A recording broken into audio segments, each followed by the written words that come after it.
Julian Nagelsmann প্রথম ম্যাচটা জিতেছেন বেশ জমিয়ে। এমন একটা ম্যাচের ফলাফল দাঁড় করিয়েছেন যেখানে 7-1 লেখা অনেক গল্পেরই অতীত স্মরণ করায়।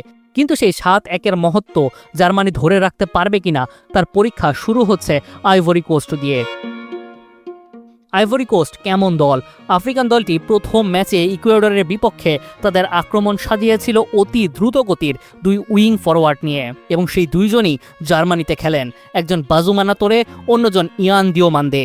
আর সেই দিওমান্দে যাকে নিয়ে লিভারপুলের আগ্রহ বেশ, সাথে যোগ হয়েছেন ম্যানচেস্টার ইউনাইটেডের আরেক তারকা আমাদ দিয়ালো। দেশের মানুষের দৃষ্টিশক্তিকে সুরক্ষিত রাখার প্রত্যয় নিয়ে এলো সেফ এলইডি লাইট।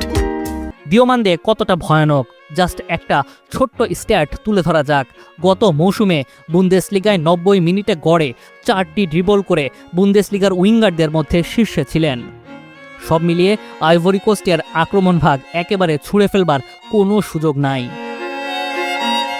জার্মানরা গত ম্যাচটা জমিয়েছিল বটে, কিন্তু দেখতে হবে জার্মানদের বিপক্ষে খেলা দলটাও আসলে কতটা মজবুত ফুটবল খেলেছে।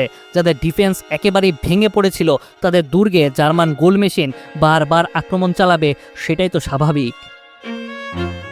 তবে আইভরি কোস্ট মোটেও সহজ প্রতিপক্ষ না। জার্মান মিডফিল্ড আগের ম্যাচের তুলনায় অনেক বেশি ডিফেন্সিভ হবে। আলেকজান্ডার পাভলোভিচের দিকে তাই চোখ রাখতেই হবে। মধ্যমাঠে তার বিস্তৃতি নিখুঁত হতেই হবে। তাছাড়াও কাই হাভার্টস, ফ্লোরিয়ান উইর্টস, জামাল মুসিয়ালা, সানে, কাকে ছেড়ে কার নাম বলবেন আক্রমণে? এমন একটা দলকে ছন্দে ফিরিয়েছেন নাগেলসম্যান, যা সত্যি বিশ্বকাপের এই চূড়ান্ত মুহূর্তে প্রশংসার দাবি রাখে।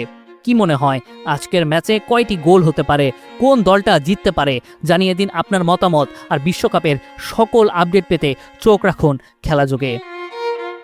মুনিম শাহরিয়ার, ৭১।